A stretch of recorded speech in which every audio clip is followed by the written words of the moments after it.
من يهده الله فلا مضل له ومن يضلل فلا هادي له.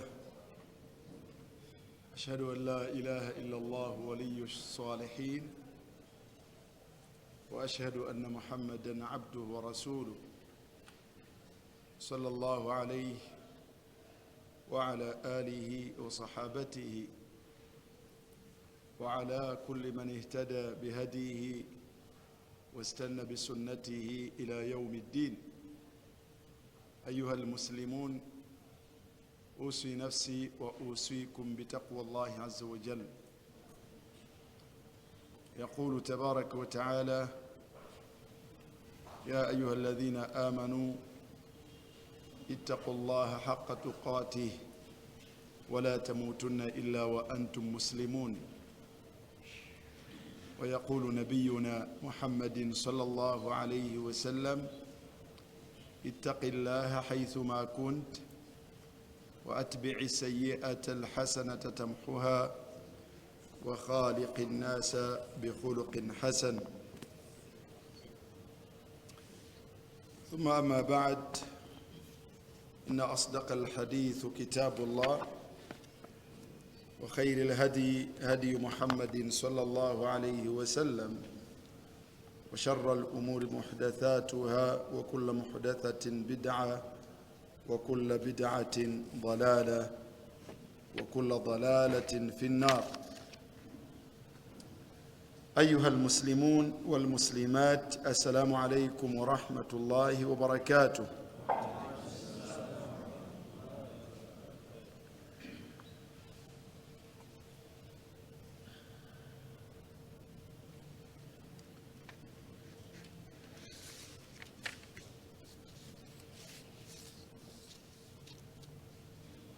Tumwebaza owekitiibwa Allah subhanahu wa ta'ala akyatuleseewo okutuuka olwaleero nga tukyali balamu. Tumusaba owekitiibwa Allah subhanahu wa ta'ala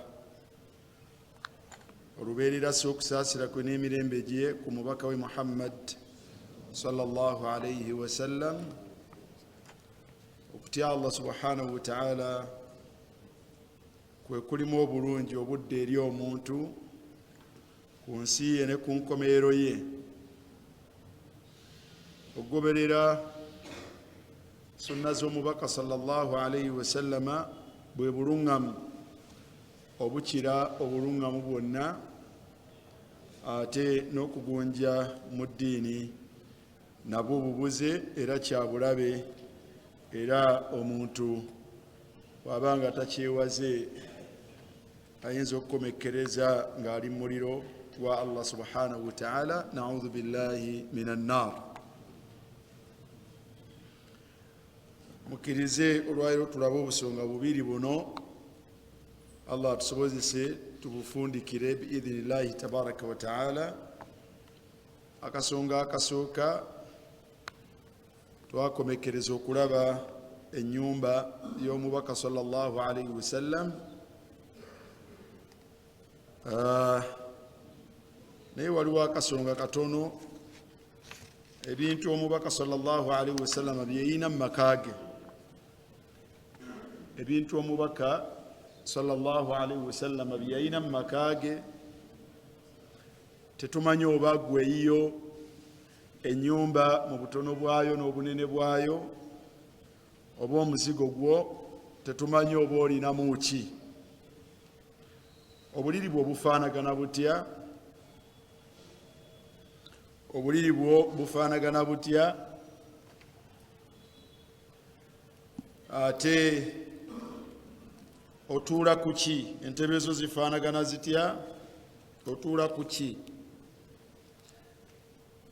Ebikopo byo n'essowaani zo zifaanagana zitya?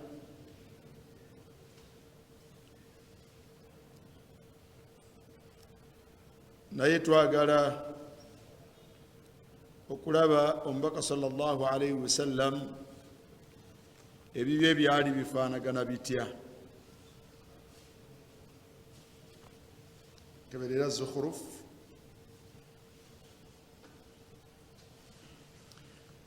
Mwalimu ono yagamba nti athath buyutu nabiyi sallallahu alayhi wasallam, athathu buyutu nabiyi sallallahu alayhi wasallam ولولا أن يكون الناس أمة واحدة لجعلنا لمن يكفر بالرحمن.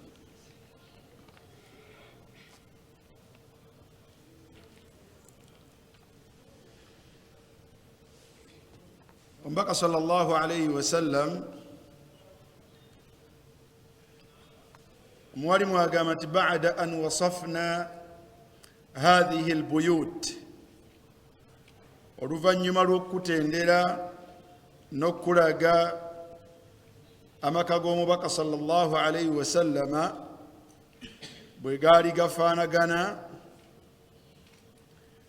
yumkinuna kitusobozesa an nuqaddira nawiyata al athath wal fursh, okugeraageranya ebikozesebwa bye ebyawaka n'obuliri bwe alladhi kana fiha, ebyo ebyali mu mako omwo. Bw'oba otunuulidde hadithi ya Aisha radiyallahu anha gy'osanga ng'eri muttafaqun alayhi, Aisha agamba radiyallahu anha atanyumya ono omu ku bakyala, ono anyumya omu ku baki, omu ku bakyala, kitegeeza nti anyumya ebiri mu maka gaabwe. Agamba nti kana firashu rasulillah sallallahu alayhi wasallam, kana firashu rasulillahi sallallahu alayhi wasallam, bwali obuliri bw'omubaka wa Allah okusaasana emirembe gibeere ku ye, alladhi yanaamu alayhi, alladhi yanaamu alayhi, obwo bwe yakolanga atya, bwe yeebakangako, yagamba nti min udumin,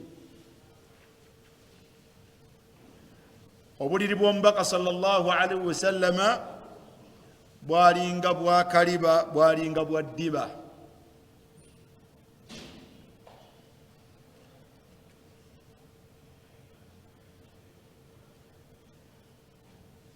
Era wakanat wisadatu rasulillahi sallallahu alayhi wasallam allati yattaki'u alayha min udumin, nabwe kiti akatto mutera obuyita bu cushion, akatto omubaka sallallahu alayhi wasallam ke yeesigamanga era nako kalinga kaddiba. Waliwo ekigambo ekyannemye okunoonya mu Luganda, kaliba nga kalina ekikabikiddwako, kuliko ekigambo nti hashu halifun. Ekigambo ekyo kyakinoonya mu Luganda kikyambuzeeko, naye nga kyosobola okutegeera nti obuliri bw'omubaka sallallahu alayhi wasallam bwalinga butungiddwa mu ki, bwalinga butungiddwa mu ddiba, ate era n'akatto ke yeesigamanga salawatullahi wasalamuhu alayhi nga nako kalinga katungiddwa mu ddiba. Obwo obuliri bw'omubaka sallallahu alayhi wasallam, obwo bwe buliri bwa khairu khalqillah, bw'ekitonde kya Allah ekisinga okubeera ekyaki, ekyebbeeyi. Tujja kubiraba mu maaso, nasalullah al-afwa wal-afiya, naye ng'agamba kagalimu n'abakyala ate era ab'ebbeeyi. Mu bakyala omuli Aisha radiyallahu anha anyumya bino. Okwongera okulaga ebintu by'omumaka g'omubaka sallallahu alayhi wasallama, waliwo qissa y'okusiramuka kw'omusajja ayitibwa Adiy ibn Hatim. Sahabi bamuyita Adiyu bun Hatim, yali nno omukulembeze, naye omubaka sallallahu alayhi wasallama bamuwamba ne bamuleetera. Adiyu yennyini anyumya, n'agamba nti thumma mada bi rasulullahi sallallahu alayhi wasallam Qissu eno mpanvu naye tujagalamu ekitundu kino. Agamba oluvannyuma omubaka sallallahu alaihi wasallam yankwata nantwala ye yennyini hatta idha dakhala bi baitahu, hatta idha dakhala bi baitahu, mpaka lwe yanyingiza awakaawe. Olw'okutta omuntu omuyingizaawa ewaka. Tanawala wisada, bwe yatuuka mu nju yakwata akatto min udumin, nga kaali katungibwa mu ddiba. Ekigambo kyaffe era nikikomawo mahshuwatun lifan, fakadhafaha ilayya, yakakwata nga bukushon bumanyi batera obutuula ku kkubo okwo, abantu babukwata bati. Ab'emmotoka batera obuteeka mu mitto ne babutuulako, omuntu asobola okukateekako oluba, ebifaako bwe bityo. Fakadhafaha ilayya, bwe yayingira mu nju n'akakwata n'akankasukira. Faqal, kyava ngamba nti ijlis ala hadha, ijlis ala hadha, tuula okwo, tuula kulwa, tuula okwo. Naye Adi agenda okulaba nga omubaka amukasukidde akatto, naye nga mu nju ke kali mwaka nga kalimu katya, kalimu kamu, naye amugamba nti tuula okwo. Qal, Adi agamba qultu, kyeva mugamba bal anta fajlis, bal anta fajlis, gwoba otuula, nze natuula waawe naye gwe gwoba okatuulako. Bimaana gwosinga okugwana okutuula okwo, kubanga ono nno Adiyi gwolaba ayogerako ye head of state, era bano bayingidde mumaka gaani, makage, era ono ali mu buwambe bwe, wadde naye waabwe mukulu, kati omubaka sallallahu alaihi wasallam ikraman lahu, okumuwa ekitiibwa kwe kumuwa akatto ng'omuntu mu makage, akumuwa ekitiibwa agatituula okwo awagonvugonvu. Kati n'oli olw'okulaba nti ono mukulembeze n'ekitiibwa kye, ngati bal anta fajlis, gwoba otuula kattaako. Omubaka kyava amugamba sallallahu alaihi wasallam, faqal bal anta, nedda gwoba otuula. Adi agamba nti fajalastu, kyenva ntuula ku katto. Wajalasa rasulallahi sallallahu alaihi wasallam bil ardi, fajalastu, kyenva ntuula ku katto keyampa. Naam, wajalasa rasulallahi sallallahu alaihi wasallam bil ardi.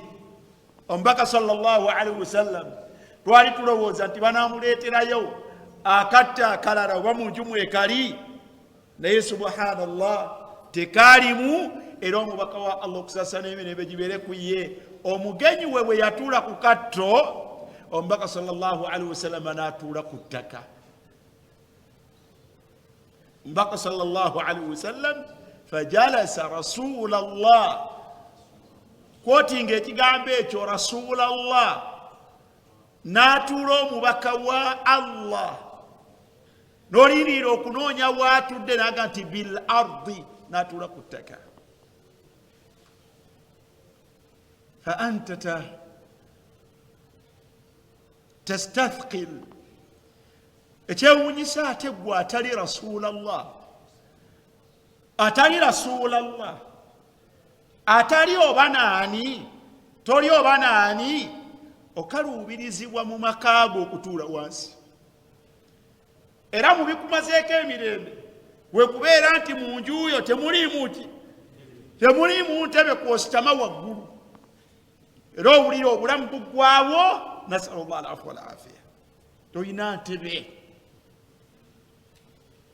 era owulira obunyomoofu obw'ekika ekyawaggulu, omuntu okuyingira mu makaago nga temuliimu ntebe.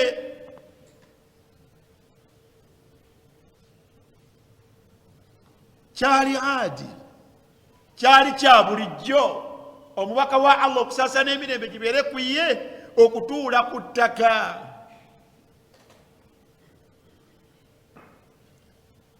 nga ne bwe yabanga avuddewo nga si waatudde gwe naawe akatto okalaba ka cushion ebiseera bye ebisigadde bwe yabanga yali awaka ng'okutuulako awagonda atuula ku ka cushion.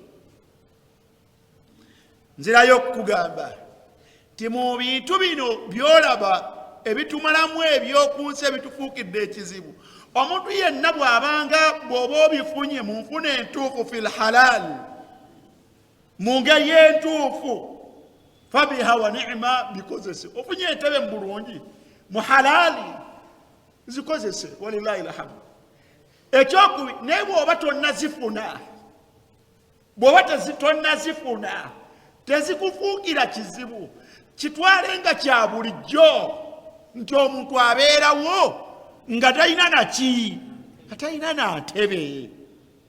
Thalithan, ate Allah bw'abanga azikuwadde, la tu'azzimuha, leka kulaga nti olina ekyebbeeyi, olina ekinene ekikutuusa n'okubeera nti gwe weetwala ng'oli wa kitalo.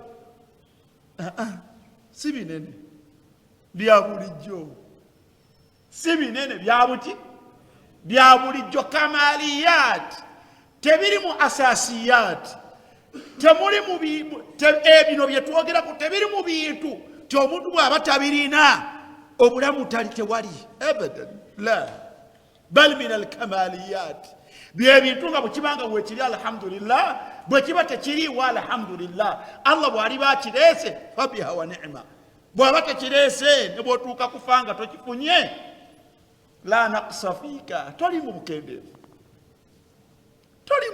ya akhi alkarim. ما ضر رسول الله صلى الله عليه وسلم ولا أهله mpaka teyakosebwa, wadde abantu be n'ekitiibwa kyabwe tebakosebwa kubanga amaka gaabwe gafaanagana bwe gatyo. Lwaki tuggwamu n'otuuka okunoonya ssente za haramu n'okwata emaali min alharamu nga nekyoluubirira kiki? Bagenda okubuuza nga kyoluubirira ng'oluubirira ggula ntebe. malaka ya akhi alkarim. ما هكذا الإسلام والمسلمون. سبويتو تيو سلام نابا سلام سبويتو تيو كفيرا دلقوات سنغو كبيرو وبي. هكذا يعيش رسول الله صلى الله عليه وسلم. واتيوم بكوا الله ووانغال ويصف لنا وهي كالسعدي سيادة تندرا ومبقى صلى الله عليه وسلم مكاجي حتى عمر بن الخطاب رضي الله عنه نايه ومبقى صلى الله عليه وسلم ولنكرمو يفنو بتكانيا نباچara be nalayira okubeera nga tajja kubeera nabo omwezi mulamba, yaga nti alaitu minhunna shahra, nalayidde obutabeera nabakyala abo omwezi mulamba. Mu ngeri eyo omubaka sallallahu alaihi wasallam yafuna karuumu kagurufa mwe yeeyawulira mubeeraawo zekanfunireko wane obuweerero n'abaako ne karuumu wako zaada bwe yeeyawulidde. Kati akaruumu wako Umar ibn al-Khattab radiyallahu anhu akatenda yakayingiramu, kubanga Umar ibn al-Khattab yayingira mu kagurufa ako n'alaba omubaka sallallahu alaihi wasallam wasazeewo agira wangaalirako awo. Omubaka Umar yaddayo ewaka, mu bakyala b'omubaka mwalimu Hafsa nga muwala we, n'amukayuukira ngati naye lwaki muteeka omubaka wa Allah ku bunkenke? Mumusaba kino na kiri na kino na kiri, lwaki muteeka omubaka wa Allah ku bunkenke? Kyava mugamba nti Hafsa, either mwerongoose mwekyekinge mukyuse neeyisa oba seekyo, bino abigamba muwala we, oba seekyo omubaka sallallahu alaihi wasallam ajja kubata. Naye ate bw'anaaba abatadde, Allah asobolera ddala in talaqakunna, bw'abanga abatadde ayubdilahu azwaja, Allah omuwanyisizaamu abakyala khayran minkunna, ababasinga okubeera abalungi ku mmwe, nga balina ebitende ebyebbeeyi okusinga ebyammwe. Muslimatin nga basiraamu, mu'minatin nga bakkiriza, qanitatin nga beeyawulira kusinza Allah subhanahu wa ta'ala, mpaka olega nti saihatin abidatin thayibatin wa abukara ab'engeri zonna ng'akayukirani kituufu ng'alaba mukwano gwe omubaka wa Allah subhanahu wa ta'ala n'ekitiibwa kye ng'afundawaliziddwa. naye Omar bwe yayingira mu ruumu eyo omubaka mwe yeeyawulira, basahaba bajjanga bayingirayo ne bamubuuza ati ya Rasulallah hal talaqta nisaak, bakyala bo wabatadde? nga baga nti nedda, alaitu minhunna shahara, nalayidde obutabeera nabo ebbanga lya mwezi kutya, ebbanga lya mwezi mulamba. kati akaluumu ako yasifu lana Umar ibn al-Khattab radiyallahu anhu الغرفة التي اعتزل النبي صلى الله عليه وسلم فيها نساء. atunyumiriza ذاك روم بكى mweye yawula فيقول ناغانت وإنه لعلى حصير وإنه لعلى حصير. nalabo mubaka wa Allah okusasa n'emirembe gibere kuye musajja wattu ngali kumukeeka. nalabo mubaka wa Allah okusasa n'emirembe gibere kuye ebbanga lyawangalira mu kaluumu ako nga ala hasirin, ng'alina omukeeka gwe kwetukwatuula kwagalamirira kweyebaka misana naki nakawungu kasitadda mu kaluumu ke ng'alina mu mukeeka. la ala hasirin ma bainahu wa bainahu shay'un. Omar wagati mbakakasa nga talina kyateeka wakati we ng'omubaka n'omukwekego ogwo kantu konna yebaka fulaati kaluumu ako. tewalabye ewaka ewa Aisha ng'alinayo akatto. kakati mu kaluumu mwe yeeyawulira omubaka wa Allah okusasa n'emirembe gibere ku ye nga misikini nga talina kyateeka wakati we na mubiri gwe wagenda kugabiririra wali omukeeka kintu kyonna. وإنه لعلى حصير ما بينه وبينه شيء وتحت رأسه نمسجى واتونغا يفنايو kwawumuliza omutwe wisadatun akatto min udumin mwana wattu nga kakaliba. faraitu athara alhasir bwe yatuula okunyaniriza kyenva ndaba ng'atudde nendaba obuufu bw'omukeeka fi jambihi nga mwana wattu gukoze ebipaapi ku saidi ye salawatullahi wasalamuhu alaihi. Umar ibn al-Khattab yagamba nti fabakaitu, bwe natunulira embeera eyo nenkaaba. faqal, omubaka nambuuza ati ma yubukiika, ati kyekikutu kikaabya ya Umar? faqultu, nemugamba nti ya Rasulallah, owange omubaka wa Allah, inna Kisra, mazima omukulembeze ayitibwa Kisra wa Kaisar owe Furusi ne Roma, fima huma fihi, n'amatiribo nago nage balimu, wa anta Rasulallah, naye gwe omubaka wa Allah subhanahu wa ta'ala oli bwoti. faqal omubaka kyavaamu anukola namugamba nti ama tarda, Umar tosiima an takuna lahum ad-dunya, baleke babeere n'edduniya yaabwe, walana al-akhirah ama tarda an takuna lahum ad-dunya, tosiima baleke n'edduniya yaabwe, watakunu lana al-akhirah, fi Allah subhanahu wa ta'ala jattuwa enkomerero. ebyo bwe biti ebyomubaka bifaanagana. yasembyayo hafidhahullah yaga nti wakana linnabiyi sallallahu alaihi wasallam khumratun yusalli alaiha, wakana linnabiyi sallallahu alaihi wasallam khumratun, omubaka sallallahu alaihi wasallam yalina ekiwero oyinza okuga nti ekitambaala yusalli alaiha kwe yasaaliranga. era ekitambaala kino oba ekiwero kino ojjukira mu hadith eya haid omubaka agamba Aisha ali mu itikaf, namugamba nti ya Aisha nawilni alkhumra, Aisha mpa ekitambaala kyange.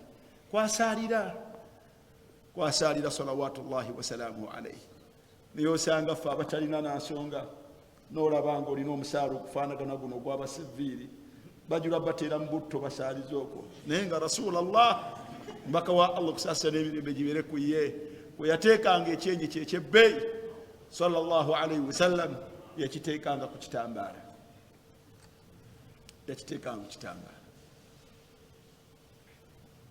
idha ataitana mulabanga okusaaga tuuka ku mulembe gwaffe Allah subhanahu wa ta'ala abagulirewo naye bw'otunuulira kapeti eziri kati ziizo ze muliko ndengera kapeti eziri mizikiti kutusaalira ffe baani Rasulallah yusalli ala al-khumra saalira ku kibwero wa anta naye gwe n'oba ofaanagana gwoli kapeti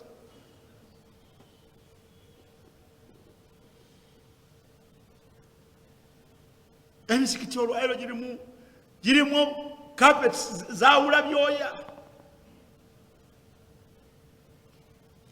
mpaka wa Allah tebamutwaliranga nso lwairo sanga omusaale Makka ule Madina gwa mitwalo na mitwalo gwa muntu gwa mitwalo na mitwalo naye nga gwa muntu waliyo n'obulala olwaleero n'obulala naudhu billah waliyo emisaalo batu batuula okwo n'okwesigama giriko n'okwesigama misaalo giriko n'okwesigama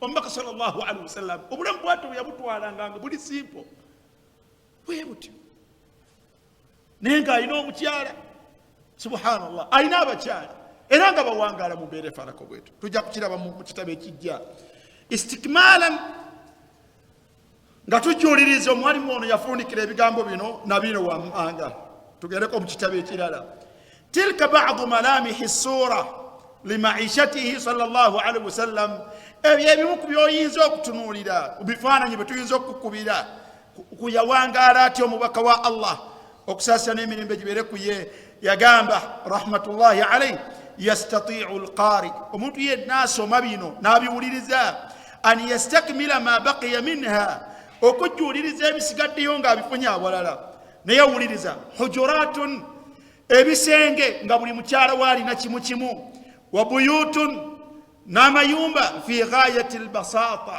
eŋŋoove ennyo min haythu albina mu ngeri gye byazimbibwamu qalilatu almasaha ng'obugazi bwabyo bifunda qalilatu alirtifaa n'obuwanvu nga nabwo butono Abdullah ibn Mas'ud twagamba nti yayimiranga bwati n'akwata kasolya kama kag'omubaka Muhammadin sallallahu alaihi wasallam furashun ebyaliriro ma yakadu yafi bilhajati daruriya mwana wattunga bikwewuunyisa nga abantu ababiri mu nju tebibamala taamun twatunulidde ntulaba ku mmere ye yasuddu ramaq taara olumu ng'emukusa wa taaratan yakunu ljuu ng'olulaba omusanga ng'omubaka n'aba mu maka ge nga babeera njala libaasun kadhalik n'ebyambalo by'omubaka sallallahu alaihi wasallam nga nabyo byafaanagana nga bwebityo tebyalinga bya bbeeyi abamu ku basahaba batunyumiza ng'omuntu bwajja nga tutudde bwe bati omubaka ng'atudde ne basahaba nga tosobola mwawulira ku byambalo era bajjanga ba arabi ne babuuza nga batunuulidde bwoti onoonyeewo omubaka ayambadde mu ngeri ey'enjawulo otegeere nti oba oliawo yooyo nga tokisobola era nga babuuza nti afiikum muhammad mumwe muhammadi mwali naye olwaleero fe otuula butuuzi naffe omukulembeze yenna nga waali oba owekitiibwa kye tekikwetaagisa kubuuza olabulabi nti oli oba amatiribo n'oyo yooyo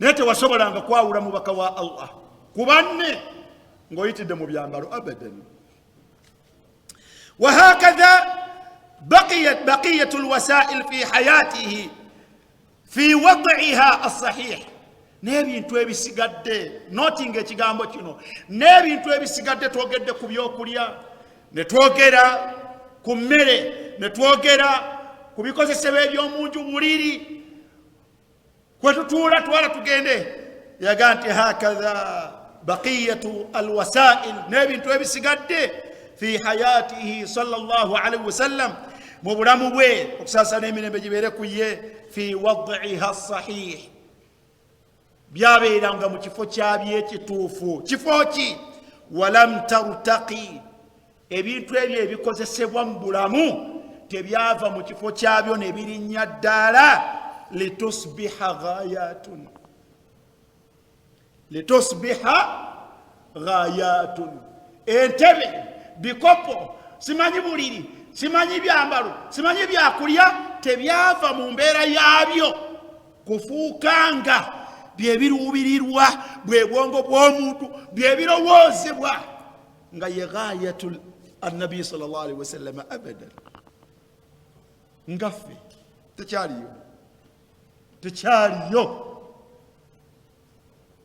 kyova olaba maa haadha na bino teweewuunya kigambo akirabidde ekireseeyo waggulu omubaka okujja n'atugamba nti taisa abdu dinar, taisa abdu dirham, taisa abdu lkhamisa, taisa abdu lkhamila, taisa wantakasha faidha shika falantakash. Ekati azikiridde omuddu w'ebyambalo, azikiridde omuddu w'ebikozesebwa, azikiridde omuddu w'ebyenfuna, nga ye kyekiruubirirwa kye mu nsi obwongo bwe bwonna okutegeera nti alhamdulillah ali bulungi ng'abirina. Bw'alaba nga tabirina alaba nga halik, alabira ddala nga yazikirira. Taisa oba ozikiridde ya akhi alkarim, hadhihi kamaliyat. Ebintu bino baganda bange kamaliyat, bijuliriza bujuliriza empangala y'omuntu mu nsi, naye si ye ghayatul insan, si ye ghayatul insan, si kyekiruubirirwa ekyawaggulu mu bulamu bw'omuntu abadan. Hadhara, hadhara.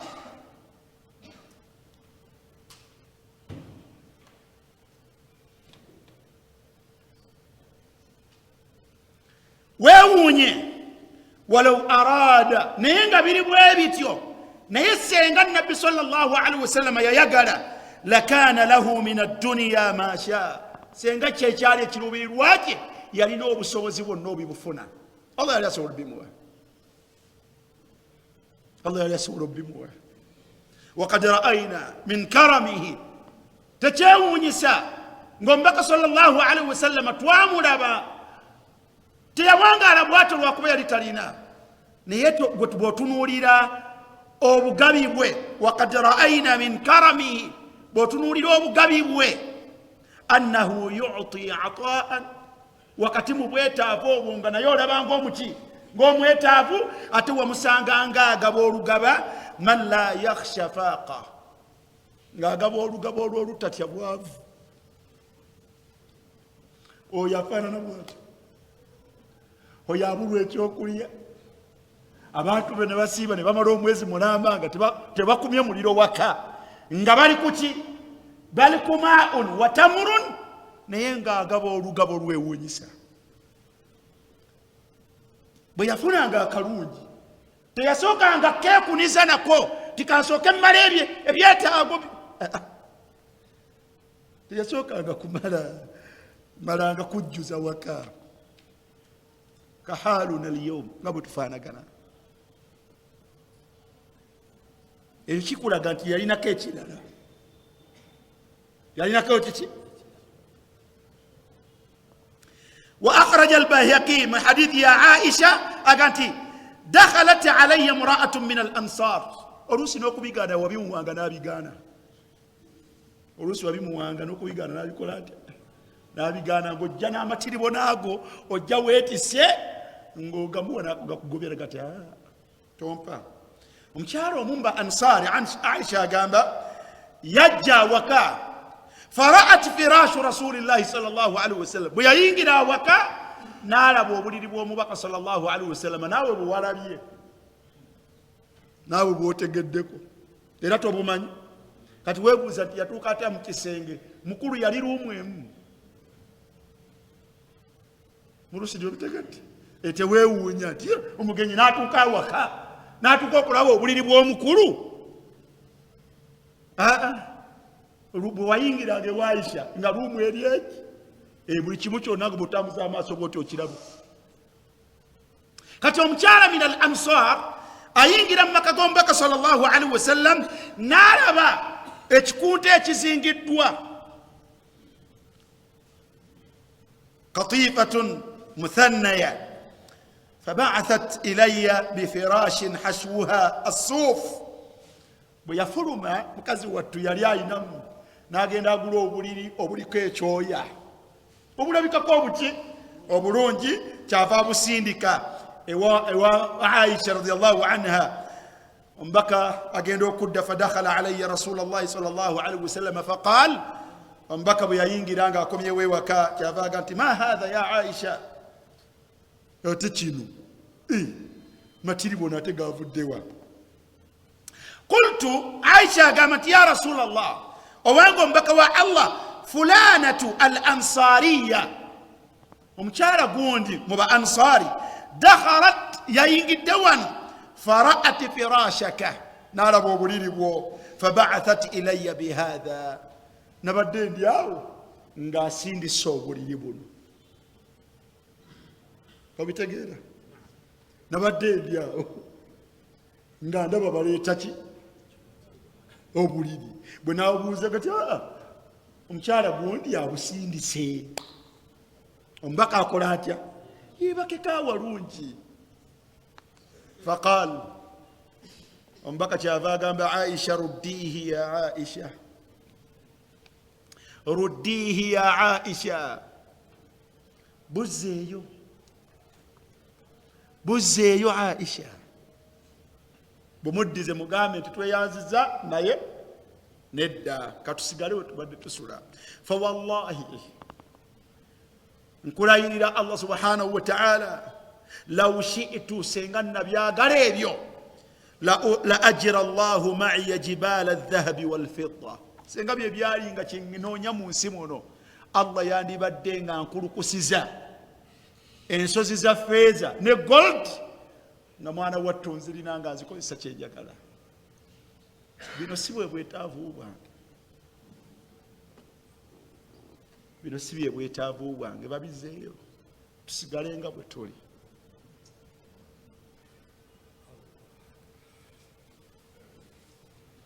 naye bino mbaka gwe byagoba gwe bikulemeseza okwebaka naye ng'ate olinayo ebisinga bino olinayo akafaliso ka inchi 4 olinayo akafaliso ka inchi 4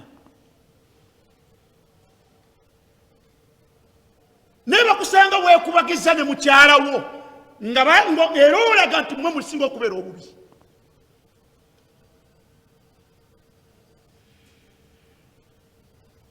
n'okubba oyagala kubba oyagala kunyaga olw'ensonga nti okolerera onoonya kubanga owulire bagamba ekisanda ki 6x6 omufaliso 6x6 naawe owulira kyekikumazeeko emirembe aina taassi birasulillah aina taassi birasulillah mutebeekere n'ekyo Allah kyaba kyakwawulidde nakyo mu kiseera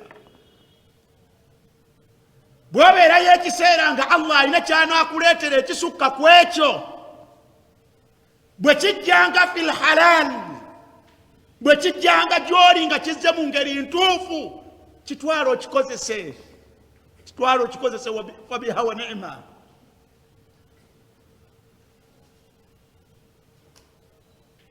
kitwala okikozese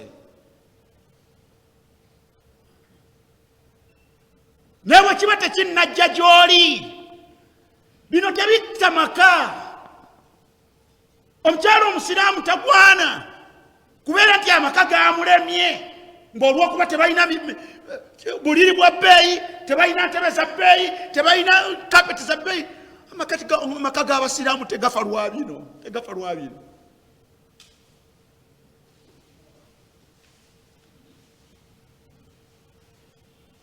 amaka g'abasiraamu tegafa lwa bino era bino tebisiga nnaku mu maka g'abantu ntebe simanyi buliri twala tugende tebisiga nnaku mu maka g'abantu abadan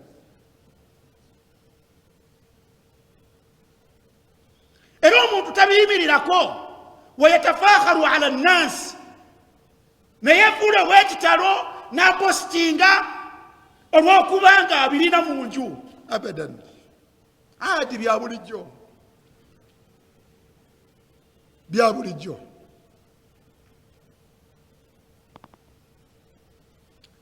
otuula mu dakiika meka gwotuula mu ntebe dakiika meka otuula mu dakiika meka ani yakulimba nti bwoba weebase mu buliri oba owulira ani yakugamba nti bwoba weebase mu buliri oba owulira era obeera mu kaljifu era obeera mu ng'omulamba la tashuru shay'an tolina byowulira obuliri bulinganga mmere obuwomerevu bwayo nga temunabuuka ki dokooli naye bwebuuka eddokooli oba tukyagiwulya amakulu gaayo kitegeeza nti obuwomerevu bw'emmere tebuweza ddakiika gwogigaayeza eddakiika ogaayiza ekifi kyennyama eddakiika mukama oba ekyenkoko kadhalika n'obuliri bwe butyo bufaanagana akaseera ako koobeera ku bwongo ogalamidde olinda tulakutwale koyinza okugamba nti wawoomeddwa obuliri naye bw'omala okufa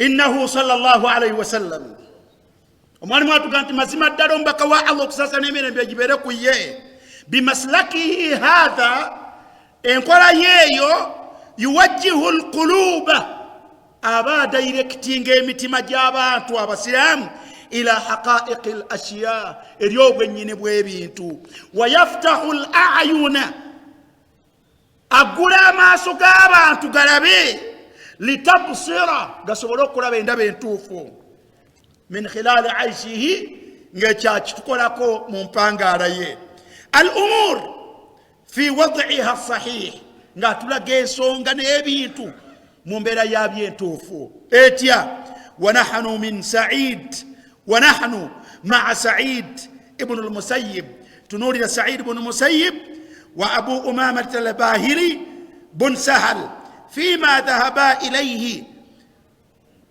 بابي تنولدا في رغبتهما في بقاء حجر أزواج النبي صلى الله عليه وسلم أبو بابي بيقوم بنيو سينغاما كقوم بك صلى الله عليه وسلم قاسي قراو وعدم هدمها قاسي قام يبواو ليرى الناس بچه قوم موتي بغانتي abantu bandi badde basobola okulaba maktafa bihi sallallahu alayhi wasallam ekyo ekyamumalira omubaka wa Allah okusasa n'emirembe gibere ku ye walaqad kana hadmuha khati'a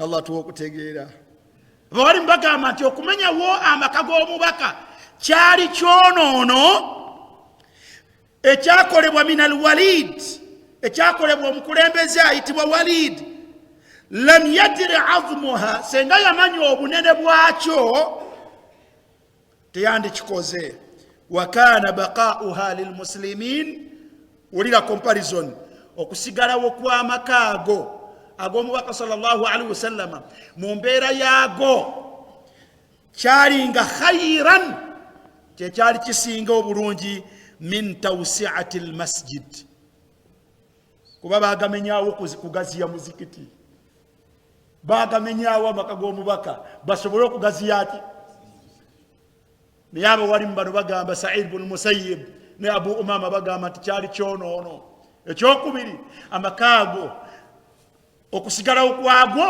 kyekyali kisinga okubeera ekyebbeeyi n'ekyomugaso eri abasiraamu okusinga okugaziya omuzikiti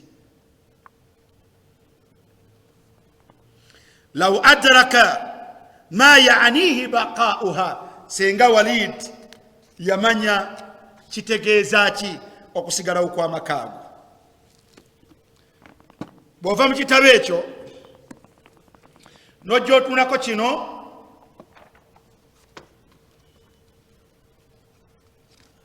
kino bakiyita dalilu almar'ati almuslima, dalilu almar'ati almuslima, ekiragirira omukyala omusiraamu kya Ali ibn Saad bun Ali al-Hajjaji al-Ghamidi. Sheikh Doktor yagamba nti mu wasail, mu bintu mwosobola okuyitamu okubeera nga ofuna okwesiima okwannamaddala, wayumkinuni an uhsira, kinsobozesa okukuŋŋaanyiza n'okufundisa asbaaba saada, ensonga ezituusa omuntu ku kwesiima, almusilatu ilayya fi lumuri taaliya, mu nsonga zino ezijja wammanga, ensonga ezikutuusa mu kwesiima okwannamaddala, ng'ojja kwesiima ku nsi kuno, weesiime mu kabbuliyo, weesiime ne ku nkomereroyo, ensonga zino wammanga. Muzo yagamba nti namba 10 al ihtimamu bidirasati sirati nabawiya, okufaayo okusoma ebyafaayo eby'omubaka sallallahu alaihi wasallama, wa bikhasatin, n'okusingira ddala ma yataallaqu bibaiti nubuwa, ma yataallaq bibaiti nubuwa, okusingira ddala ebyo ebikwatagana ku makaage gaali gatya. bw'oba oyagala okwesiima ku nsi, mu kabbuliyo ne ku nkomereroyo, kyabbeeyo okusoma ku byafaayo ebikwatagana ku nabbi sallallahu alaihi wasallam, naddala ebyekuusa ku makaage. Yawangalanga atya, amakaage gaali gatya, n'ekigendererwa likai tataassa bihi, osobole okutambulira oba oli awo mu buwufu bwe, oyambibwe. Yakulembeza netteeka erisangibwa mu suratu al ahzab aya eya 28 ng'ayogera ku nsonga eno. Allah subhanahu wa ta'ala yakowoola nabbi sallallahu alaihi wasallam namuga nti ya ayuha nabiyu, aya ya 28 na 29, ya ayuha nabiyu, owange gwe nabbi, qul li azwajik, gamba mukyalawo, gamba bakyalawo, n'ebigambo genda obibuulire bakyalawo, bagambe ti in kuntunna turidina alhayata dduniya, bwe mbanga wano mukufumbirwa mumaka gano, mukufumbirwa Muhammadin sallallahu alaihi wasallama, nga mwana wattu mugobamu, muteezeemu, muluubiriramu, bulamu bwansi buno obubawoomera, si bwe bwokka wazinataha, n'amatiribona gaabwo. Ono kaali omubaka wa Allah, ono kaali head of state, ono kaali nga buli omu gwawulira, ono fataalain, Muhammadi bagambe nti buli omu ajje, omatti'ukunna, obeeko nekyobawa buli omu ekiri mu busobozi bwo, wa usarrihukunna, obawe ettalaka mu bulungi, sarahan jamila, obate buli omu ayolekere ewaabwe.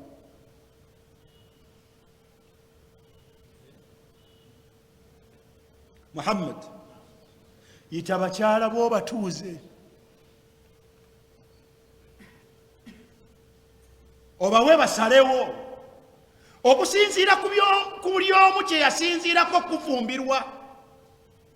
Muyinza okubaamu mu bo eyagoba ateeze abaladdiiru nti wano nja kutambulira mu mmotoka ey'ebbeeyi, nja kusula mu guyumba ogunene, nja kwambalanga ebyambalo ebitambalibwa muntu, nja aga nti bagambe lunye tiwemba mwagala mu maka ga mubaka duniya eno n'ebyokwewunda byayo. Muhammadi bagambe nti buli omu kobeeko nekyomufunira abalina endowooza eyo, obate mu bulungi. Agonno mawulire agategeeza, agonno mawulire gaali gategeeza nti ebyo mu maka g'omubaka tebiriimu.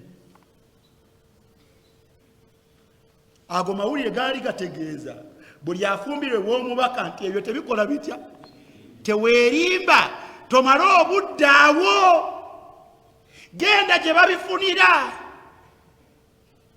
babifunira tomala budde awo nakukyankalanya makaago bwati olinze emmotoka ennene agenda ewamu bwe bange wakitaawo gyebiri genda obyenjoyingire wakitaawo gya bisangayo bwe baba abasajja balala bakubeera nabyo si wa mubaka genda onoonya abasajja abalala ababirina ebyo era bebitwala nga byansonga ofumbirwa abo wano vaawo oli mu kifo kikyamu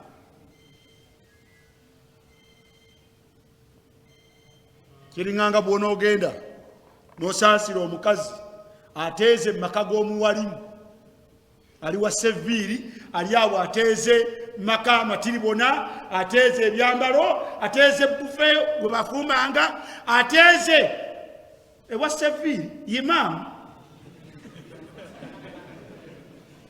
abakazi bali mu maka g'abawalimu bateeze ebyo bateeze tebyali mugamubaka abasinga biri mbano bawejjere bankoko egenda ku mutunzi togenda mu maka ga muwalimu tofumbirwayo mukulu pozi ogenze mu nnaku nakukaaba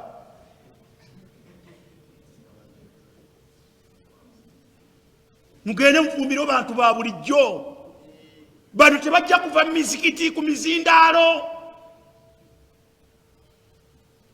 pozi nga bagenda kubba oba mpozi nga tebagenda kusomesa biriyo olabanga omusaago naye mazima ekyo nakigamba omukazi omu mukomuwalimu omu nagendayo nga mugole muwalimu yantwala ewuwe nga awasiza omugole nanga tiseka jangu tunywe kacaayi tugende ewaka ngenda okutuuka mu muzigo gwabwe bonnono baali bappeeyi alina ekisenge n'eddiiro walilahi alhamdu walminna nentula mu ddiiro era akakeeka kaffe kaali waawo nentula mu ddiiro walilahi alhamdu walminna nentula mu kisaidi emu eyakadiiro ng'ajjuzaawo ebitabo bye mba ndi awo ng'omugole avaayo mu kisenge ajjambuuzeeko nemwozaayoza nemubuuzaako nemwa nti owange weebale kufumbirwa muwalimu ono naye oba obala kyewa omuwalimu noyimba bulira mazima namubuuza nti oba obala kyewa omuwalimu kuwasinzidde omufumbirwa ono amaka googalabye kyenva mugamba nti nkubuulira bino nze mmusingako ono naye tosuubira nti bijja kukyuka bw'oba olinda olunaku lw'oliraba sofa mu makaago lw'oliraba ennyumba ennene lw'oliraba bijja kubeera bwe biti kyeva mugamba nti bw'oba olina by'obala birala seeka akute ng'atudde awo seeka naye aleme kumalira budde ebigambo bya Allah byewuunyisa nali nsinzira kwemu nazzeeyo musisinkano oluvannyuma lw'emyaka egitakka wansi wa 10 ndowooza era omuwalimu yanzizaayo ewaka kiseeka tugende tulyeko ekyemisango tugende wa maka gaffe netulyako era nagasanze gali bwe gatyo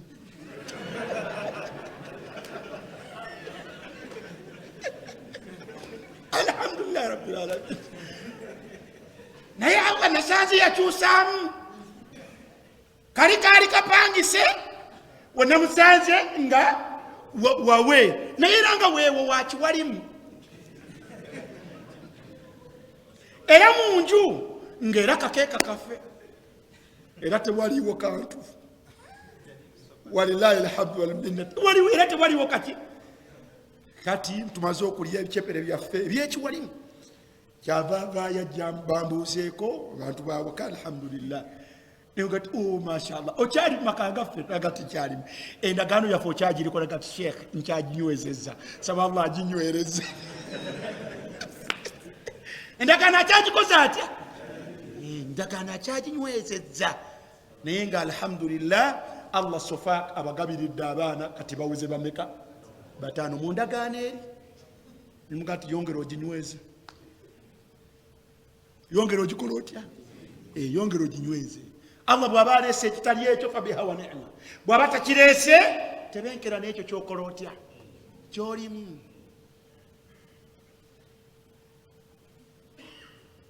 Nabadde nkyali ku olwo n'atera okusiibula nga ti mumpitire ku baana. Allahu akbar, Allah karim, Allah karim. Abaana tule babakuŋŋaanya,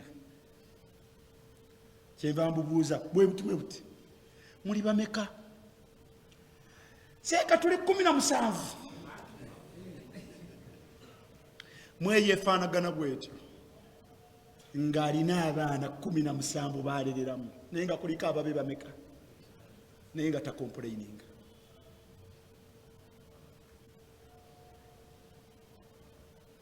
Seeka kyava ŋŋaanaga ati mukyala we oyo muzibu, tamanyi kusala bufi butono era asala binene. Katusobola kugula kilo 2 n'ozisangawo, tavumba kamere katono. Naye n'otunuulira famire gyagabira abo be abato 17 ng'ate abasuumuuseemu abakulu ng'ate nabo webali tobabaze, naye nga bali mu kayumba kaabwe ako akatonotono. Allah mwabakuumira, mwabagabiririra. Gwe lwaki opaala? Gwe lwaki opaala? Naye wulira ekigambo ekyoddako Allah kye yagamba abakyala b'omubaka. Yaga nti wa in kuntunna turidina Allaha, wa in kuntunna turidina Allaha. Naye bwebanga ddiiru yammwe gye mugoba ew'omubaka sallallahu alaihi wasallam, tukigaziyeeko tukiteeka mu bifaananyi byaffe eby'olwaleero.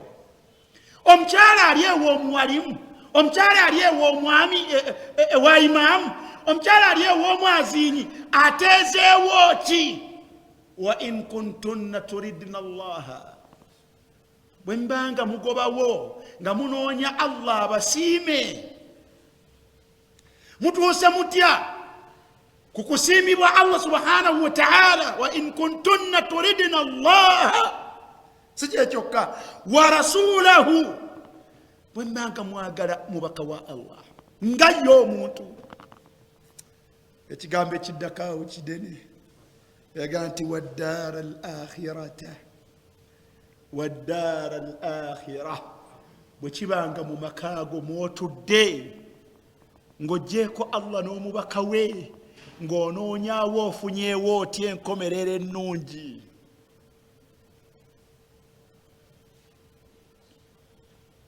Ew'omusiraamu oyo omunakunaku gw'olaba gy'ofumbiddwa, musiraamu naye munakunaku,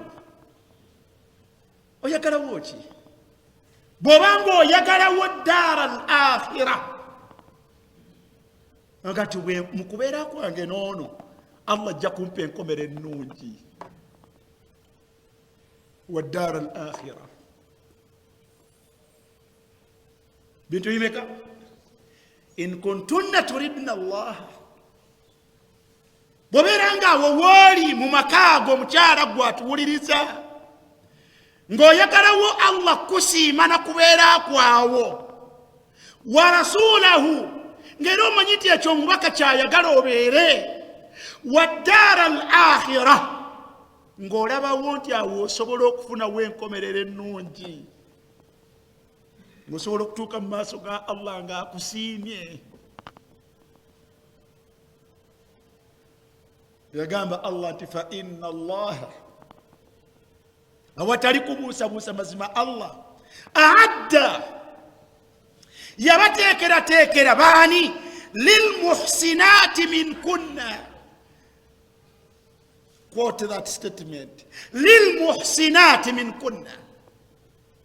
Abanaatuula mu maka nga ne bagezaako okulongoosa okukola emirimu emituufu. Aadda lilmuhsinaati minkunna. Allah jaku yateekerateekera abanaafaayo ne balongoosa. Banaalongoosiza mu maka g'omubaka mwe batudde, abanaalongoosiza mu maka g'omuwalimu mwe batudde, abanaalongoosiza mu maka ga imaamu mwe batudde, abanaalongooseza mu maka g'omusajja omusiraamu mwe batudde wakati mu kubeera nti banoonyaawo bafunye batya enkomerero ennungi. Allah yagamba nti ajran azima, nabateekerateekera empeera ennene. mubala ki kyabbeeyi okwezuula omukyala? obala ki mu maka? obala ki mu ddya mwotudde? obalamu ki? eddya lyotuddemu obalamu ki? kyobala kye kisobola okukuwa okutuulawo onywererewo, oba okulaba nga tekiriiwo vaawo ogende gye kikola kitya? vaawo ogende gye kiri. teriyo nsonga lwaki mutabanguka.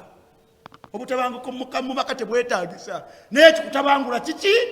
matiribo naga munju naga waka. ate woganoonyeza gwogakanda ate talina gyagawula atya? talina gyagajjojja kiraba wansi. wakad ikhtara kulla nisaihi sallallahu alaihi wasallam, Allah nga abawadde okusalawo bakyala be bonna balondawo sallallahu alaihi wasallam ma inda Allah, balondawo kukolerera na kufuna ebyo biri wa Allah, wa ddara al akhirati, na kulwanirira kufuna nkomerero nnungi. walam yutalibuna binnafaqati ba'd, tebaddayo kukanda mubaka wa Allah, tebaddayo kukanda mubaka wa Allah bugabirizi bwatalina.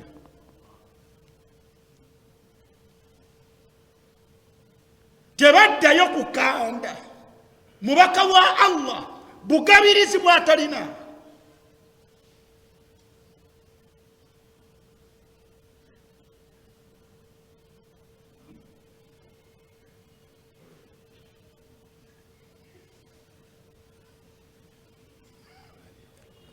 bal bakola batya? kunna yasbirna, bangumiranga embeera ne bagumiikiriza. fala rubama mada shahr wa shahrani, wesanganga nga bayitako omwezi n'emyezi ebiri. lam yuqadu fi buyutihinna nar, lam yuqadu fi buyutihinna nar, nga tebakumye ku muliro, kufumba ku mmere ya ku muliro. naye ate notabasanga nga bemulugunya mu bakitaabwe, notabasanga nga banyumya ku kyalo kyonna, nga banyumya ku bba waabwe. naye nga abo boolaba bamaze mwezi mulamba tebafumba. wakanu yaishuna ala tamur, nobasanga nga bawangaliranga ku ekyo ekyasobokanga bbaawe okufuna mu ntende. walma, n'amazzi. wama yassarahu Allah, uliriza statement eno, wama yassarahu Allah, n'ekyo kyonna Allah kyeyagonzanga ne kijja gye bali. mimma yuhuda ila rasulillah, mwebyo ebyatonebwanga, mwebyo ebyatonerwanga nga babitonera omubaka sallallahu alaihi wasallam. wa aktharuhu laban, nga n'ebyasinganga okubeera ebimutonebwa galinga mata. min manaihi inda jiranihi, gavanga mu bisolo ebyalinga bikamibwa mu baneiba be, bwe bakamanga nga baweerezaako ewo omubaka sallallahu alaihi wasallam, nga mwana wattu omubaka n'abantu be nga bawangalira okwo. ono mubaka wa Allah gwe tusoma.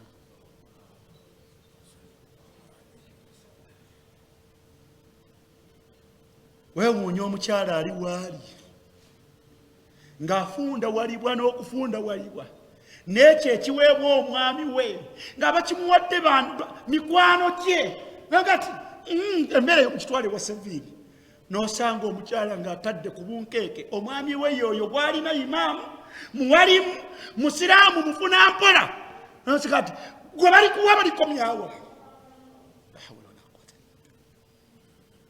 kino munnange yakimpadde, Allah kireese twegase nakyo. ate onkanda, ate tufunye nekyetufunye, ate era tutabenkedde. bano tebavoolako mubaka wa Allah n'ekitiibwa kye. abakyala b'abasiraamu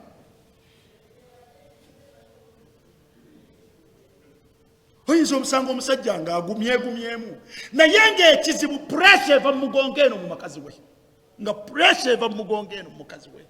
Ojja kulaba puresha kyebakozesa. Sinja kubivuunula buvuunuzi, sijja kwogera byange. Wakad kaana sallallahu alaihi wasallam, naye nga nabbi ono gw'owulira twogerako yalinga yanaamu ala alhasiri, twakyogedde dda, obuliri bwe bwalinga nga yeebaka ku mukeeka, hatta yuathira fi jambihi asharif, nga mwana wattu bwasitukawo ng'olaba n'obuufu bw'omukeeka. Walam yakun fi baitihi min almataa'i illa alyasir, mu makaage temwali mubikozesebwa okujjako ebiyabayaba. Walakinnahum aashu aishata assuada, naye bawangaala empangaala y'abantu abeesiimye. Aashu aishata assuada, kun saida, beera yayitamu, beera w'omirembe, beera alina obutebenkevu mu mpangaala Allah mwakutadde. Matira n'ekyo Allah kyakoze ata yakutadde. Obulungi bwe bujja ng'obwebaza Allah, bwe bubula ng'ogumiikiriza, paka Allah lwanakola atya, lwanaleeta. Kubanga olina omugabo gwo, mulina omugabo gwammwe Allah gwe beyabaawulira nagwo. Oba mwagala oba temwagala gwe gujja okuba ogwo, oba mwagala oba temwagala gujja kuba ogwo. Bw'wanaabeerayo fadli, bw'wanaabeerayo obulungi bwonna, temusobola kufa okujjako nga Allah abuleese. Inna ruha alqudus nafatha fi raw'i, Jibrilu yajja n'akifuuwa mu mutima gwange, annahu lan tamuuta nafsun, teri yagenda kufa hatta tastakmila rizqaha, mpaka nga ajjuza obugabirizi Allah bwe yamwawulira. Teri yagenda kufa. Naye wulira abantu bano bawangaala bulungi, wataawadu ala al-infaqi wal-badhli wat-tadhiya, mu bwetaavu obwo ate n'obasanga nga baali bamanyiira ki? Al-infaq, okubeera nga bagaba. Wal-badhli, kuwaayo kyonna, wat-tadhiya, n'okwesaddaaka. Akuwa nga gy'obeera alina, akuwa nga gy'obeera akola atya. Wulira ekyafaayo kino. Yuzkaru anna Muawiya radiyallahu anha, omubaka bwafa abakulembeze ab'enjawulo bajja nga bakulembera obusiraamu, naye mu bakulembeze abakulembera obusiraamu muli Muawiya bun Abi Sufyan. Muawiya bun Abi Sufyan mwana wattu Aisha yali muganzi gyali, era entalo ezo ezaali wakati wa Aliyu bun Abi Talib ne Muawiya. Olaba nga Aisha yalinga nnyo nga Tamiru nga abeera nnyo ku saidi yani ya Muawiya, so ng'ono oyinza okugamba yali mulamu we. Ntegerekeka? Aliyu yali mulamu wa Aisha, naye ekyewuunyisa mu bukuubagano obwalinga wakati wa Aliyu ne Muawiya, Aisha omusanga yabeeranga ku saidi yani ya Muawiya. Kati olunaku lumu Muawiya bun Abi Sufyan radiyallahu anhu qaddama li Aishata, yawa Aisha 800 dirham, yamuwa dirham lunana. Dirham lunana zo sente tumulembe gotwogerako, dirham meka lunana. Fatasaddaqat biha kulliha, fatasaddaqat biha kulliha, neke zaatuuka gyali Aisha zonna yazikwata nagenda nga saddaaka buli mwetaavu. Zino mutwale waguli niguli mumuwe godi yafunye mutwalire zonna nazisaddaaka. Fi yawmin wahidin, fi yawmi, mu lunaku lutya, olunaku lwe zaatuuka tezazibya, olunaku lwe zaatuuka tezakola zitya. Oli ebyewuunyisa. Waqalat laha khadimatuha, yalina omuweereza, omuweereza we kyava amugamba, ala abqaita lana dirhaman, totuspeyaringiddeeyo, totulekeddeewo kale dirhamu emu lunana, ku lunana totulekeddeewo ki? Dirhamu emu, nashtari bihi lahman, nashtari bihi lahman oboolyawo naffe ntugulayo kanyama nuftiru alayhi netusiibulukulirako olwaleero wakanata saimataini mu lunaku olwo bombiriri baali basiibye Aisha n'omukozi baali basiibye afunye olunaana lwonna lusaddaase mu lunaku olwo luweddewo tasigazaawo wadde dirhamu omukozi amugamba tosigazaawo wadde dirhamu emu netugulayo akanyama naffe netusiibulukukako munsiibulukuka ennungi qalat Aisha kyava amugamba ti law dhakartani faaltu senga wanzijukizza nandikoze bwentyo naye ogenza okumbulira nga ziweddewo fumba ebijanjalo byaffe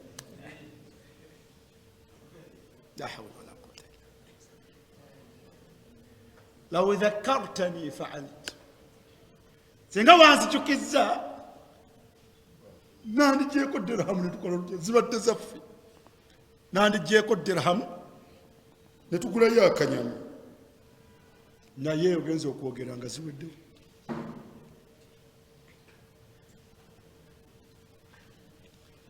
oli bwakugamba ku kigambo kino nti okugaba tebuba bugagga okitegeera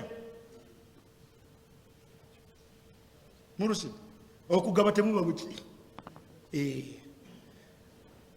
era ddala abantu bano wayusiruuna ala anfusihim walau kana bihim khasasa beresa ne bwabanga balina obwetaavu omusanga agabye kyeyandikozesaza si lwakubanga teyeetaaga wabula alabye ngaoli yasinga okubeera omwetaavu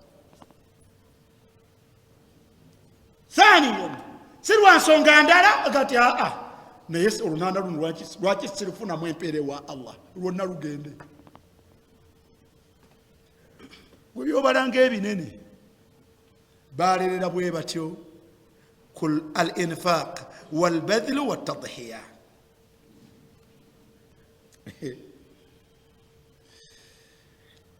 wala bud loza tufundikire wala budda an ta'isha al-ukht anuka statement gemba denjagala okusembyayo naye njagala okawulirize bulungi byonna nga obitegedde ebyo yonna gye twatandikira nga tutunuulira amaka g'omubaka sallallahu alaihi wasallam nyamba otegeere statement eno omusiraamu yenna yaga nti la budda nga kigwanidde nnyo an taisha al ukht omuntu yenna omukyala omusiraamu okuwangaala kubanga jjukira ekitabo yakifunye dalilu lmar'ati lmuslima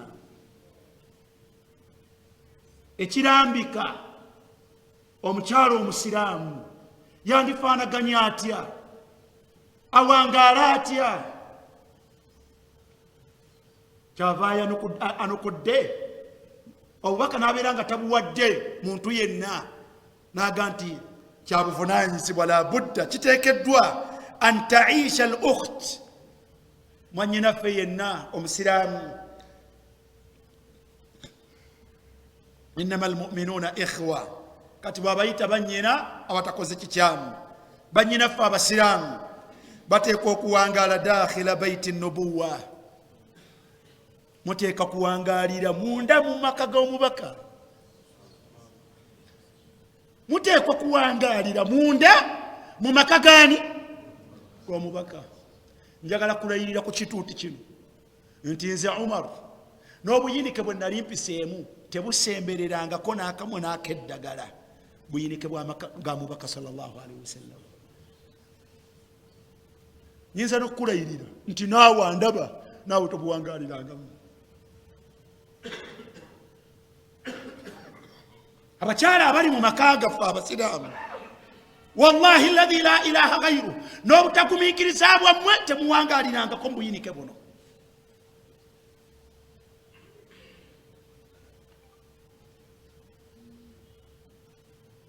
la bud tuteekeddwa obeera omusajja obeera omukyala antaisha okuwangaala omukyala yenna omusiraamu omusajja yenna omusiraamu dakhila baiti nubuwa muwangalire mu maka ga mubaka sallallahu alaihi wasallam فتعرف ما كان عليه نساءه.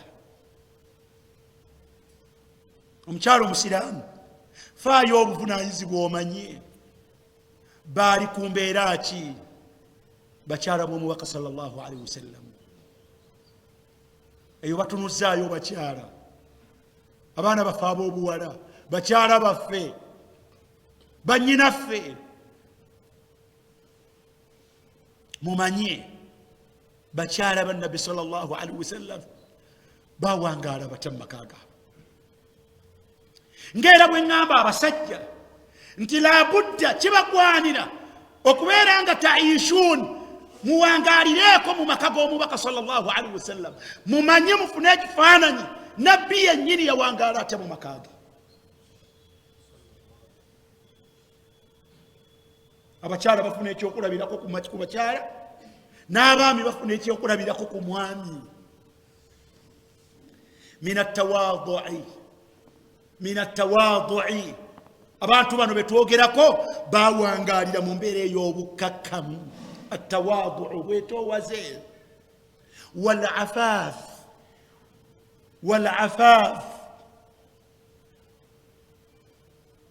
tawadu bwetoowaze, afaaf obukakkamu. olwalaba oluusi lubeera lugazi ku nnimi endala. wal-i'raadi ani dduniya, tebaalabanganga kyamaanyi nnyo ensi n'ebyayo. bwe baakifunanga alhamdulillah, bwe baafunanga ekyokulya nga bali allah kireese. olaba omubaka yasalangako embuzi awaka ne basaddaaka, baagisaddanga obugulu busatu nga babusaddaaka, neera nabo nga bulyako akagulu. olw'obulungi buzze tebaabugaananga. naye omubaka sallallahu alaihi wasallam yakumanga n'abuuza ati embuzi yabadde etya? ati ya rasulallah, embuzi yonna tugigabye okugjako akagulu. omubaka ng'abagamba nti embuzi yonna mugisigazze okugjako akagulu. obitegedde bye ŋŋamba? embuzi gye musaze ebadde etya? ati ya rasulallah, embuzi yonna tugigabye tusigazzaawo kagulu. ati embuzi yonna mugisigazza okugjako akagulu. kutereeza ntegeera yaabwe nti kiri kye basaddaase kyekisinga okubeera ekyebbeeyi, era kyekisigaddewo, era kyekisinga okubeeramu omugaso gye bali. kano akagulu bagenda kukalya kafuuke empitambi bagende bakafulume, tekaliimu kinene kyamaanyi. naye ate buli obugulu obusatu, waltanzuru nafsu ma qaddamat lighad, omuntu atunuulirenga nnyo kikyakulembeza okubeera nga kimukulembedde okutuuka eyo gyagenda okugenda ekya. ddala kituufu nti kino kyebakulembeza okusaddaaka bagenda kisanga ewaani? ewa allah subhanahu wa ta'ala. baali wal-i'raadi ani dduniya, tebaatuwalanga nnyo nsonga. bino bye mulabe bitumalamu. warida bima qasama Allah, warida bima qasama Allah, warida bima qasama Allah. babanga bamativu n'ekyo allah kye yabaawulira. nahnu qasamna bainahum maishatahum fi lhayati dduniya. ebyo bye mulaba tulina, allah agamba nti yatematema wakati waffe, tunawangala tutya na tunaafuna tutya mu nsi muno. nahnu qasamna bainahum maishatahum fi lhayati dduniya. beyasitula yabasitula, beyaleka wakati awo yabaleka nga bali wakati, ne beyaleka wansi yabaleka bali wansi. naye ate bonna buli omu alina omugabo gwe yamuteekera ng'asobola okwegasa nagwo. abawansi balina emmere gye basobola okulya era ne babeera okke. abawakati nabo bwe batyo n'abawaggulu. abawansi balina ebyambalo bye basobola okwambala, abawakati balina ebyambalo bye bambala, n'abawaggulu. amasomero abawansi balina gye basobola okusomera abaana baabwe okubasomeseza, n'abawakati bwe batyo, n'abawaggulu. buli omu abeera waali. wayarda bima qasama Allahu la, n'asiima level Allah kwe yamuteeka n'atebenkerera nayo n'awangala mu nsi. N'awangala mu nsi.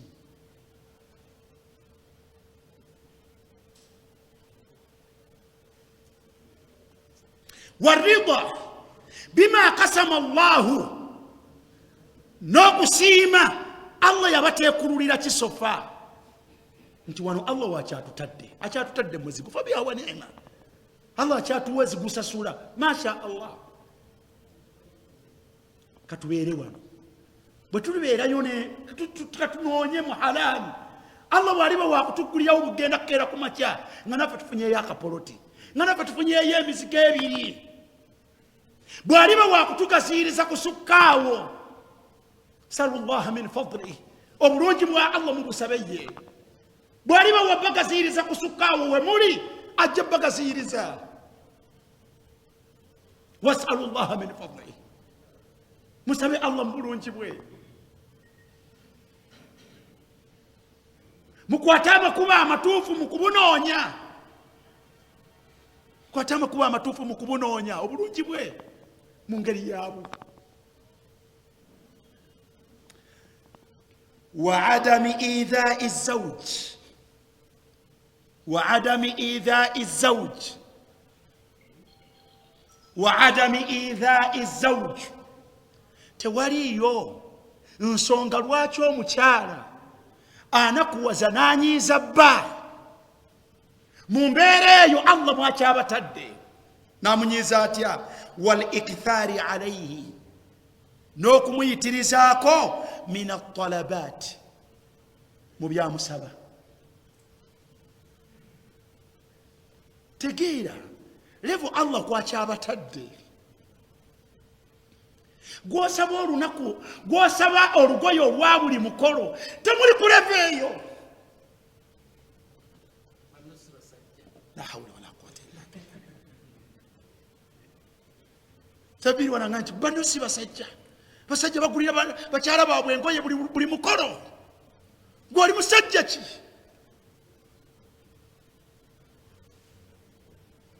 Ddala ogenza okutunuliramu omwami wo ng'alina obusobozi obugulira buli mukolo olugoye.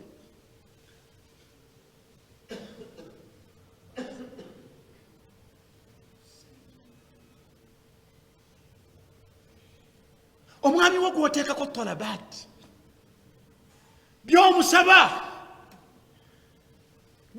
misikini, olaba ddala ng'alina obusobozi bwabyo. Nosanga omusajja nga yeekubagiza, nga wakasaba kino, n'osaba kino, n'osaba kino, naye nga gw'okisaba y'oyo muvuzi wa bodaboda.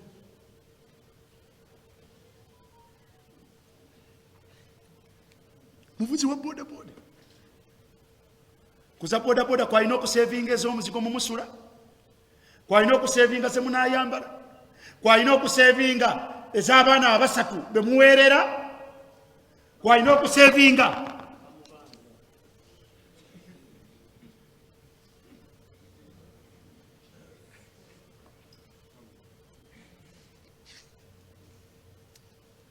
wal ikthari alayhi min at-talabat.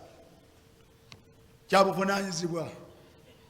Twandibadde tetunakuwaza bannaffe na kubayitirizaako bye tubasaba. Tunuulira obusobozi bw'omwami wo, tunuulira obusobozi bw'omwami wo.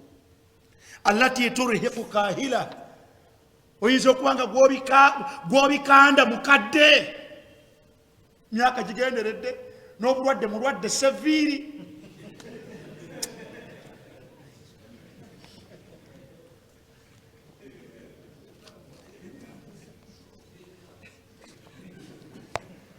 Ate abalala watahmilu ba'duhum ala al-istidana.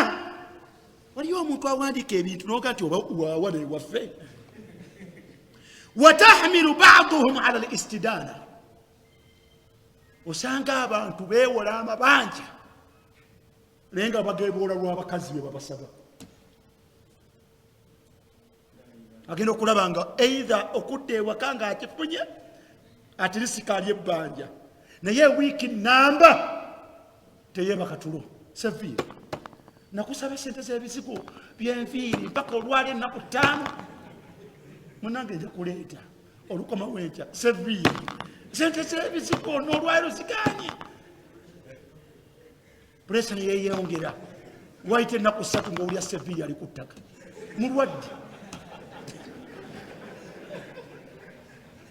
kati okwewala ebyo omusanga seviiri gati dokita mpe 5 mukazi ayagala kukola nviiri munange buwandisi bwakaswayiri ak'omutwalo obuswayiri obumanyi ebbanga lyemusibidde nange mbukoowa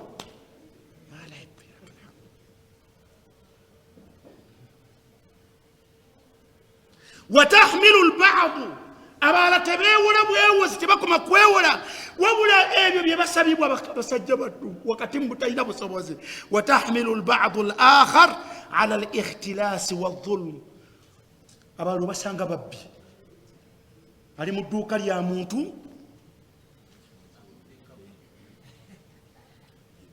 yakeerawo okuliggulawo zasooka okutunda ng'ajjayo waleti ng'akazinga 2 ng'azisonseka eri mu buno obw'omunda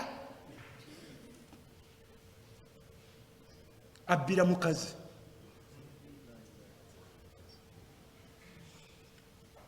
mukazi n'asomola al ikhtilas wa dhulmun n'alyazaamanya baalyazaamanyizza ibadallah n'alyazaamanyizibwa abaddu ba Allah naye ng'ebyo byonna anoonyaamu liyuwaffiya bidhalika ma yutlabu minhu ayagala kutuukiriza bimusabibwa bali muli bubi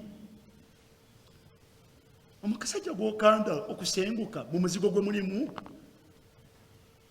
eno nyumba nange njikooye omuntu oba aliwo n'ennyumba eno olona omala kukomawo omuntu oba aliwo n'ennyumba eno katonda yangerera abantu balina abasajja naye nange Allah yangerera ono nnaku z'abasajja twala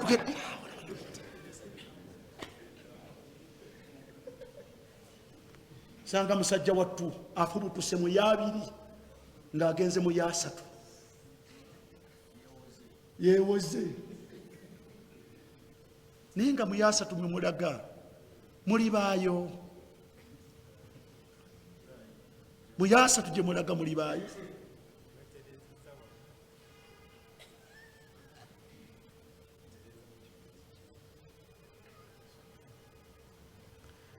ekinakuwaza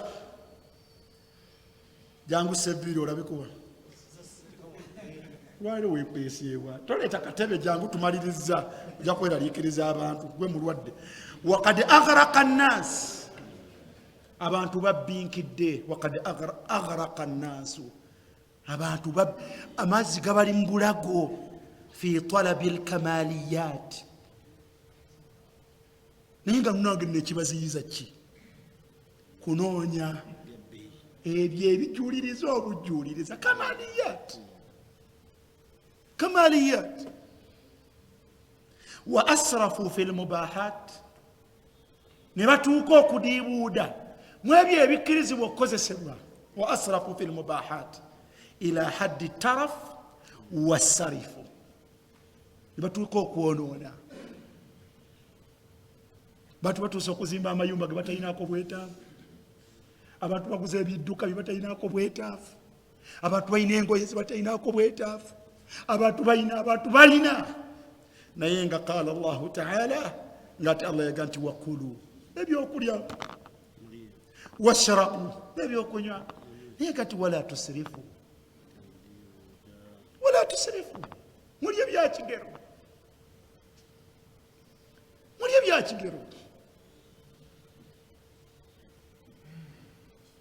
mukozese byakigero kobeere ng'olina ebifaanagana bitya naye tuyonoona kubanga innahu mazima Allah la yuhibbu almusrifin Allah tayagala boonoona naye abantu lwaki omuntu amutuusa omunno okwewola omulala n'omutuusa kukubba n'okulyaza amaanya olw'ensonga nti atuukirize puresha emuli mu mugongo. inna alhayata fi dhilaali sirati nabawiya, mazima obulamu omuntu okuwangalira mu mpangala y'omubaka sallallahu alaihi wasallam wa muayashatuha, n'okubeera nti bwotyo bwowangala khutwatun khutwa bwotyo mpola mpola, tamla'u nafsa saada, tamla'u nafsa saadatun, mwana wattu kyejjuza obutebenkevu n'emirembe. Waliyo abantu nga banaku naye nga balina emirembe, nga balina essanyu, nga tebalina bweraliikirivu. Ayinamu abasajja namwe mwegendereze. Waliwo ekigambo ekitwogerwako mugwe munaku ate n'enjogera mbi. Oli mufuna mpola, olina omukazi awaka bwatyo bye yeetaaga tebiri weewuwewo, naye ate bwabisaba ate naawe ennyanukulayo nayo nki ennyanukula yombi yakuboggola, yakweka mwana, yakwekandula. Yogerako bulungi. Qawlun ma'ruf, Allah yagamba nti khayrun min sadaqatin yatba'uha adha. Qawlun ma'ruf, enjogera ennungi yansonga. Yagamba nti bebaavu ate beboogera obubi, kwegamba olemwa. Waliwo akantu oba oyo yakanzanyedde olwaleero ku makyoko oyo yani agati omusajja atalina ssente. Nga musajja namubuuza kati oyagala ki? Oyagala nkwagala nga muzze babiri. Kati bano abaffe bakwegendereza, bwe tunaaba tuli bakuba nabo bye beetaaga tukola tutya, ate tetujja kubba. Ate we babiteese tebikola bita tebiriiwo. Aye naffe tweraliikira bwe bagenda onoofuna ddi omulala. Ani anaayingira mu buzibu buno? Katulongoosa lulimi, tukanya kwogera buki, tukonya kwogera bulungi. Ngati ayogera bulungi wadde tetulina naye, akuwa essuubi ery'emyaka n'emyaka, olabiraawo nga byakusuubiza tebikola bitya, tebijja. Olabiraawo nga ozadde omulala, ozadde n'omulala mu bigambo awo. Saadatun wa ridha bima qasama Allahu ta'ala. Mwana wattu fune obuweweevu kati abo boogera baga nti kuba kwesokonsoolinga. Abanaku n'okwekonsoolinga si kwekonsoolinga. Abantu abamu tebajja kubba, abantu abamu tebajja kukola kutya, tebajja kubba. La hawla wala quwwata illa billah. Naye omuntu n'omunaku asobola okuwangaala ng'awangadde bulungi n'asiima embeera Allah mwamutadde. Watabuathu ala al-ijtihaadi fi tahsili al-akhira, omuntu n'ateeka amaanyi ge wakati mu mbeera oba yabufuna mpola nnyo oba obuli awo wakati oba owa waggulu. Buli omu n'abeera ng'owa waggulu mu maali ye nnyingi ng'akolerera okufuna enkomerero ennungi, owa wakati mu maali ye ey'ekigero ng'akolerera okufuna enkomerero ennungi, n'oyo omuyabayaba era nga naye akolerera okufuna enkomerero ki, nga naye akolerera okufuna enkomerero ennungi, kubanga enkomerero ennungi kyekirubirwa ky'omuddu omusiraamu. Ala al-ijtihaadi fi tahsili al-akhirati wal-iktifaa min amri dunya bima yu'inu ala ta'ati llah, n'okumatira neweemalira n'ekyo mu nsi ekisobola okuyambako okugondera Allah subhanahu wa ta'ala, kisobola okuyambako okugondera Allah subhanahu wa ta'ala. Ensonga eyo tugikomekereze, tugikomyawo. Bw'oba oyagala obisomako genda osome ku kitabo kino Dalilu al-mar'ati al-muslima kya Sheikh Dr. Ali ibn Saad ibn Ali al-Hajji al-Ghamidi. Ebirala genda obisome mu kitabo kiyita Al-Khuluq al-Azim, empisa ez'ettendo ala sahibihi nga bwe zaali ku nannyinizo afdalu salatu wa taslim kya Saleh Ahmad Ashami. Ebitabo ebyo bibiri oba onooyagadda osobola obitandikirako, naye nasalullah al-afwa wal-afiya. Aya gye nabadde njagala obudde tebugisobosezza kugitunulako obwedda seviiri nga tanyiika bukyali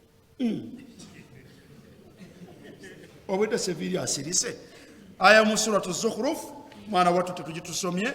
Allah subhanahu wa ta'ala jega nti walawla an yakuna an-nasu ummatan wahida laj'alna liman yakfuru birrahman libuyutihim suqufan min fidda wa ma'arij 'alayha yadhharun wa libuyutihim abwaba wa sururan 'alayha yattaki'un wa zukhrufa wa in kullu dhalika lamma mata'u al-hayati ad-dunya wal akhiratu 'inda rabbika lil muttaqin. Subhanakallahumma wa bihamdika ashhadu an la ilaha illa anta astaghfiruka wa atubu ilaik. Olwaleero ensonga eyo tugikomezzaawo era tetujjagiddako, tujja kutunuulira alwasiila, ensonga endala efunisa omuntu okwesiima mu nsi insha rabbul kaaba bw'anaaba atuleseewo Allah subhanahu wa ta'ala. Subhanaka Allahumma bihamdik